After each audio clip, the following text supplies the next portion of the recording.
முல்லை பெரியாறு அணை கட்டுமான பகுதிகளை ரிமோட் மூலம் இயங்கும் அதிநவீன கருவி மூலம் டெல்லி விஞ்ஞானிகள் ஆய்வு மேற்கொண்டு வருகின்றனர்.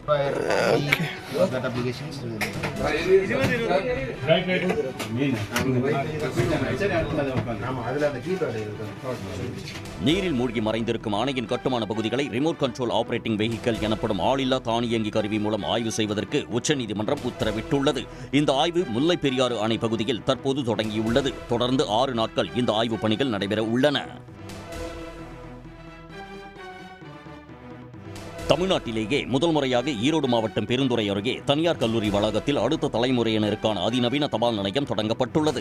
இளம் தலைமுறையினரும் அஞ்சலக சேவையை பயன்படுத்திக் கொள்ளும் வகையில் இந்த தபால் அலுவலகத்தை அஞ்சல் துறை கொண்டு வந்துள்ளதாக அதிகாரிகள் தெரிவித்தனர். நார்மலாக இருக்க போஸ்ட் ஆஃபீஸ் செட்டப் வந்து கொஞ்சம் கூட ஒரு டிஃப்ரெண்ட்டாக இருக்க ஒரு புது ஜென்ரேஷனோட டேஸ்ட்டுக்கு வழங்கும் மாதிரி ஒரு வேறு ஆம்பியன்ஸ் வச்சுருக்காங்க. So that they are also attracted and அவங்களுக்கும் கவர்மெண்ட்டோட பப்ளிக் சர்வீசஸ் எல்லாம் அவங்களுக்கு ஏற்படுறதுக்கு ஒரு இன்ட்ரோடக்ஷன் மாதிரி ஆகிடுவாங்க. மாணவர்கள் தங்களது படைப்புகள் குறித்த குறிப்புகளை காட்சிப்படுத்துவதற்கு அறிவிப்பு பலகையும் வைக்கப்பட்டுள்ளது.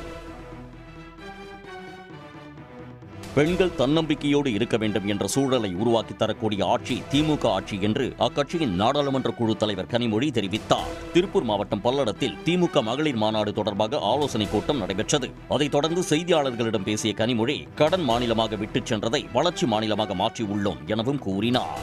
இன்று இந்தியாவிலேயே முன்னேறி இருக்கக்கூடிய வளர்ச்சி பாதையில் இருக்கக்கூடிய ஒரு முக்கியமான மாநிலமாக நம்முடைய முதலமைச்சர் அவர்கள் தமிழ்நாட்டை மாற்றி இருக்கிறார்கள். 10,000 கோடி ரூபாய் இமாலய ஊழல் நடந்துள்ள போலி மருந்து வழக்கில் புதுச்சேரி முதலமைச்சர் சட்டப்பேரவைத் தலைவர் ராஜினாமா செய்ய வேண்டும் என்று காங்கிரஸ் வலியுறுத்தியுள்ளது. சட்டப்பேரவைத் தலைவர் செல்வம் நேரடியாக தலையிட்டிருக்கிறார் என்றும் அவர் குற்றவாளியாக கருதி சிபிஐ விசாரணையில் சேர்க்க வேண்டும் என்றும் புதுவை முன்னாள் முதலமைச்சர் நாராயணசாமி தெரிவித்தார். சபாநாயகர் பதவியை ராஜினாமா செய்ய வேண்டும். பாரதிய ஜனதா கட்சி சபாநாயகர் மீது நடவடிக்கை எடுக்க வேண்டும். முதலமைச்சர் ரங்கசாமி அவர்களுடைய துறையில நடந்திருக்கிற காரணத்தால் முதலமைச்சர் ரங்கசாமி அவர்களும் பொறுப்பேற்று ராஜினாமா செய்ய வேண்டும். சிபிஐ விசாரணைக்கு பரிந்துரைத்த துணைநிலை ஆளுநருக்கு நன்றி என்றும் நாராயணசாமி தெரிவித்தார்.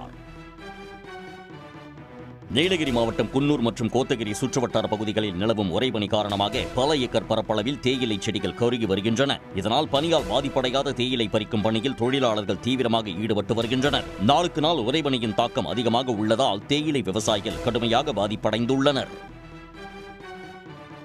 தொடுநோயிலிருந்து மீண்டவர்களால் தயாரிக்கப்படும் மெழுகுவர்த்திகள் தமிழ்நாடு மட்டுமல்லாது பெங்களூரு உள்ளிட்ட பகுதிகளில் கிறிஸ்துமஸை ஒட்டி விற்பனை செய்யப்பட்டு வருகிறது. தூத்துக்குடி ஆரோக்கியபுரம் பகுதியில் செயின்ட் ஜோசப் தொழுநோய் மருத்துவமனை கடந்த 75 ஆண்டுகளாக செயல்பட்டு வருகிறது. இங்கிருந்துதான் மெழுகுவர்த்திகள் தயாரிக்கப்படுகின்றன. நானும் சிகிச்சை பெற்று இங்க 30 வருடமா பணி செஞ்சுக்கிட்டு இருக்கேன். மாடலா கலர்த்துறேன். அதாவது ₹1 திரியிலிருந்து ₹600 திரி வரைக்கும் போட்டு கொடுப்போம். 5 அடி சுமார் 5 அடி வரைக்கும் நேற்று திரி போட்டு கொடுக்கும். இதில் கிடைக்கும் வருவாய் தொடுநோயாளிகளின் மறுவாழ்விற்காக பயன்படுத்தப்படுகிறது. சேலம் மாவட்டம் ஓமலூர் அரசு மேல்நிலைப்பள்ளி தலைமை ஆசிரியர் அறை முன் நள்ளிரவில் மாந்திரீக பூஜை செய்யப்பட்ட சம்பவம் அதிர்ச்சியை ஏற்படுத்தியுள்ளது.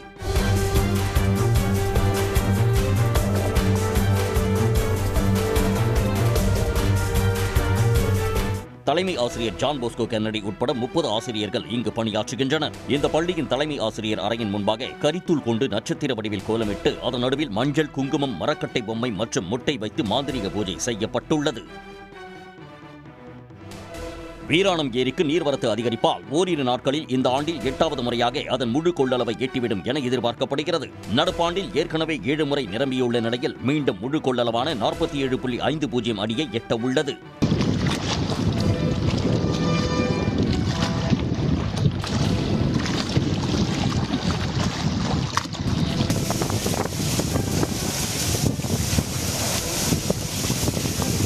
வீராணம் ஏரியிலிருந்து வினாடிக்கு 930 கன அடி தண்ணீர் திறந்து விடப்பட்டு வருகிறது. உடனுக்குடன் செய்திகளை தெரிந்து கொள்ள சன் நியூஸ் பெல் ஐகானை கிளிக் பண்ணுங்க.